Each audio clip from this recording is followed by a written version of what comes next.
Legal সেলের হুগলির মৃন্ময়দাকে notice দিয়েছে একটু আগে হোয়াটসঅ্যাপে। ও লিখেছিল যে কমিশনার অফ কলকাতা পুলিশকে কাস্টাডিতে নিয়ে তদন্ত করা উচিত। বলেছে যদি আপনি ক্ষমা না চান তাহলে আপনাকে গ্রেপ্তার করে নিয়ে যাব।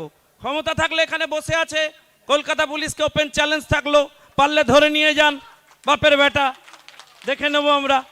তো শ্রমিকদের কাছে আমার যে প্রশ্ন আমি রাখছি, সাহস করে আপনাদের কাছেও রাখছি, এই ঘটনায় ভাই কলকাতা পুলিশকে রাখছি না, নোটিশ পাঠাবে প্রেমপত্র। আমি তো ভয় পাই কলকাতা পুলিশকে, খুব ভয় পাই। তা আমার প্রশ্ন, আপনারা লক্ষ্য করে দেখবেন এই ঘটনা একটা দারুণ ঘটনা ঘটেছে। কি ঘটনা না, ছেলের জন্ম হলো না, তার আগে অন্নপ্রাশন খাওয়ানোর নেমন্তন্ন করে দিয়েছে কলকাতা পুলিশ। হাসির ব্যাপার, কিন্তু ব্যাপারটা অত্যন্ত সিরিয়াস। ডেড বডির পোস্টমর্টেম হলো না, ডেড বডির পোস্টমর্টেম করা হলো না, তার আগে ইউডি কেস করে বডি পোড়ানোর ব্যবস্থা করে দিয়েছিল কলকাতা পুলিশ। আমার বক্তব্য, পানিহাটির যে এমএলএ এবং যে কাউন্সিলর, আমায় মার্জনা করবেন, আমার নামও শঙ্কু, ওই হতভাগার নামও শঙ্কু। আমি শঙ্কু এখানে দাঁড়িয়ে প্রতিবাদ করছি। ওই হতভাগা শঙ্কু আগের দিন রাত থেকে পরিবারকে চাপে রেখে দিয়েছিল, বলেছিল কমপ্লেন করা যাবে না, ডেড বডি পুড়িয়ে দিতে হবে তাড়াতাড়ি। নামের পার্থক্য। তাই আমি আজকে প্রায়শ্চিত্ত করতে বিজেপিতে আছি, হতভাগা এখনো তৃণমূলে আছে। কদিনের মধ্যে সিবিআই যদি ধরে ভালো, নাহলে সিবিআই অফিসের সামনে বসে থাকবো। নামের বদনাম আর কত বরদাস্ত করব। দেখুন, আমাকে আমার একজন বন্ধু বিদেশে থাকে, সে আমায় ফোন করলো, বলল সন্দীপ কি নতুন রাজ্য সরকারের চাকরি ছেড়ে দিয়ে সিজিওতে চাকরি নিয়েছে? প্রতিদিন সকাল 10টায় যাচ্ছে আর রাত্রিবেলা 9টায় বাড়ি চলে আসছে, ওর সিস্টেমটা কি? আমি বললাম অপেক্ষা কর, 2-1 দিনের মধ্যে হঠাৎ দেখবি যিনি চাকরি দিয়েছেন তিনি ওর বাড়িতে উপস্থিত হবেন। আজ সকালে উপস্থিত সিবিআই।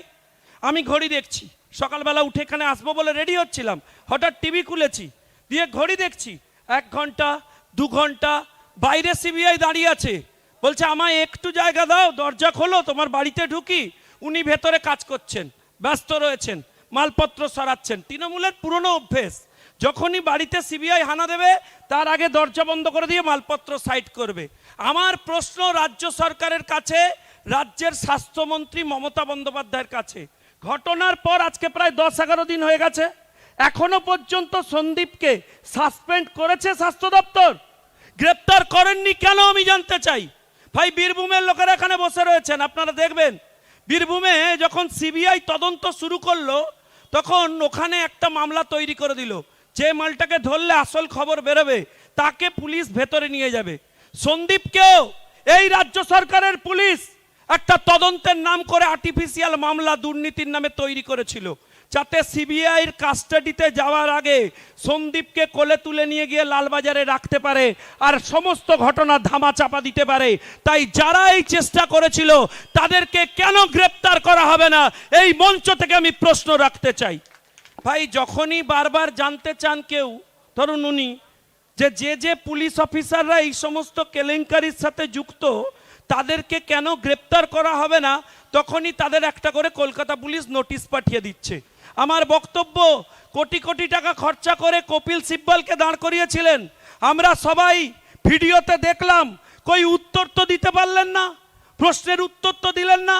আপনাদের একটা জিনিস একটু খুলে বলি শুনুন। একটা ডাক্তার সে দেখছে একটি মেয়ে ওই অবস্থায় পড়ে রয়েছে, আমাকে বলুন, আমি সাধারণ লোক, আমি বুঝবো না লোকটা বেঁচে আছে কি মরে গেছে? একটা ডাক্তার সেও বুঝবে না বেঁচে আছে কি মরে গেছে? পুলিশ লিখেছে আনকনসাস অবস্থায় পাওয়া গেছে, অচৈতন্য অবস্থায়, তখনও মারা যায়নি। কি তরুণ, ঠিক বলছি কিনা?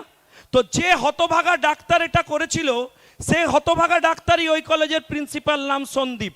আমি কিছুক্ষণ আগে আমাদের মুর্শিদাবাদের প্রেসিডেন্ট একজন নেতা বক্তব্য রাখছিলেন, রাখতে রাখতে বারবার বলছিলেন যে ওখানে সন্দীপবাবু একজন মহিলার সাথে কর্মকাণ্ড করে এসছেন, তার নাম বলছিলেন না, আমিও নাম নেব না, কিন্তু শুনে রাখুন, সেই কর্মকাণ্ডের স্পেসিফিক কমপ্লেন, নির্দিষ্ট অভিযোগ জমা হয়েছিল।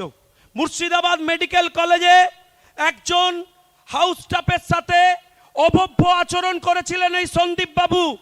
সেটা জানবার পর স্বাস্থ্য দপ্তর কি করে আরেকটা মেডিকেল কলেজে তাকে কোন ইন্টারেস্টে, কোন সম্পর্কের জন্য, কোন রিলেশনশিপের জন্য তাকে আবার পুনরায় একটা মেডিকেল কলেজের প্রিন্সিপাল করে দায়িত্ব দিয়েছেন? সেটা তো কম, ঘটনা ঘটে যাওয়ার পরের দিন আর একটা মেডিকেল কলেজে প্রিন্সিপাল করা হয়েছে। কেন করা হয়েছে আমি বলবো না, কৌস্তব একটু পরে বলবে কার সাথে কি সম্পর্ক, কোথায় কি যোগাযোগ, কি রিলেশনশিপ। এই যে আপনি হাসছেন, সব ব্যাপারে না আপনার মন খারাপ। আমরা সভা করছি শ্যামবাজারে, আপনি চলে যাচ্ছেন কালীঘাটে, এখনো তো তদন্ত শুরুই হয়নি। আমি তো এখন যেটা বলবো সেটা চমকানোর মতো তথ্য। যদি সুকান্ত মজুমদারের প্রেস কনফারেন্স কলকাতা পুলিশ আজ থেকে 6 মাস আগে শুনতো, তাহলে আজকে আমাদের এই অভয়া বোনটিকে অকালে আর্জি করে মরতে হতো না। এই সন্দীপ অনেক কাল আগে গ্রেপ্তার হয়ে যেত, অনেক কাল আগে তার বিরুদ্ধে ব্যবস্থা নেওয়া যেত।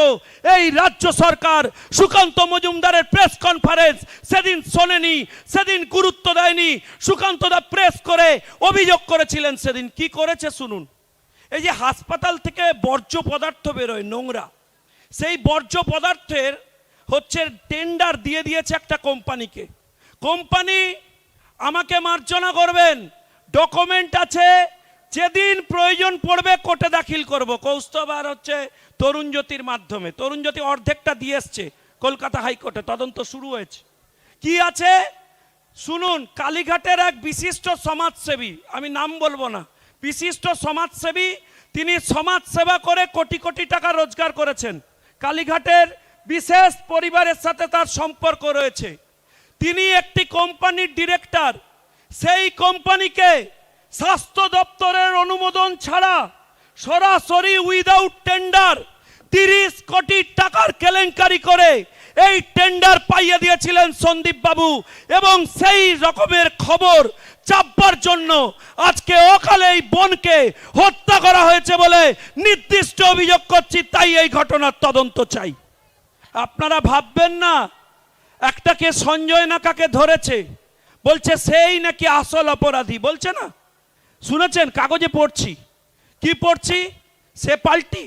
সে বলছে আমি যখন ঘটনাস্থলে পৌঁছলাম তখন দেখলাম যা হওয়ার কাণ্ড সব হয়ে গেছে, দেখছি ডেড বডি পড়ে রয়েছে, আমাকে পাঠানো হয়েছে ওখানে। ধূর্ত বুদ্ধিটা ভাবুন। তারপরের দিন আমরা দেখলাম, কি দেখলাম, দেখলাম পৃথিবীর সব থেকে দ্রুততম পিডব্লিউডি কি করলো না, দৌড়ে দৌড়ে গিয়ে সেমিনার রুমের পাশের বাথরুমটা ভেঙে দিল। ভাই আমি সন্দেহ হয়েছে মনে যে কি কেস, একটু জিজ্ঞেস করি। আজকে সকালবেলা টিভি দেখতে গিয়ে বুঝলাম কেস কি কেস। দেখছি দেবাশিস সোম বলে এখানে আরেক মহানুভব মহাপুরুষ আছেন। তিনি কি করেন, তিনি পোস্টমর্টেম করেন। কি নাম? দেবাশিস সোম। দেখবেন সিবিআই গেছে ওর বাড়িতে, ও ওখানে কাজ করে। ফোন নাম্বার দেখেছে, সন্দীপ সকাল থেকে 5 বার ফোন করেছে দেবাশিস সোমকে। কেন? যাতে পোস্টমর্টেম রিপোর্টটা ছকবাজি করা যায়, যাতে প্রমাণ লোপাট করা যায়। ভাই আপনি সকালবেলা অর্ডার দিলেন আর আপনার সেমিনার রুমের পাশের বাথরুমটা 24 ঘন্টার মধ্যে ভেঙে দিল। আর গোপনে গোপনে পুলিশ অফিসারদের একজন আমায় বললেন, শুনুন সিবিআইকে দিন আর ইন্টারপোলকে দিন, আমাদের অভিজ্ঞতা আছে, আমরা দিনের পর দিন হচ্ছে প্রমাণ লোপাটে অভ্যস্ত হয়েছি। একের পর এক কেস আমরা প্রমাণ লোপাট করে করে হাত পাকিয়েছি, ফলে এখানেও আমরা তাই করেছি। এবার আমাকে নোটিশ পাঠাতে পারেন, আমি সুপ্রিম কোর্টে পাঠাবো। কারণ আমি বলছি না, কে বলছেন? সুপ্রিম কোর্ট বলছেন। সুপ্রিম কোর্টের কে বলছেন? জাস্টিস পাদ্রিওয়ালা বলছেন। 30 বছর ধরে আমি জাজমেন্ট দিচ্ছি, আমি কোশ্মিনকালে এরকম তদন্ত দেখিনি যে তদন্তে সত্যিটাকে গলা টিপে হত্যা করে দেওয়া হয়েছে। ভাই যে অপরাধ করেছে সে অপরাধী, কিন্তু যে এই অপরাধকে চাপবার চেষ্টা করছে সে আরো বড় অপরাধী। তাই কে ডাকছে, কখন ডাকছে আর কোথায় ডাকছে এটা ইম্পর্টেন্ট নয়। এই অন্যায়ের বিরুদ্ধে যেই প্রতিবাদ করতে ডাকবে, যেখানে ডাকবে, আমার ঘোরতর শত্রু হলেও আমি রাস্তায় তার পাশে গিয়ে দাঁড়াবো আর এক সুরে গলা মিলিয়ে বলবো, দাবি এক, দফা এক, মুখ্যমন্ত্রীর পদত্যাগ। দাবি এক, দফা এক, মুখ্যমন্ত্রীর পদত্যাগ।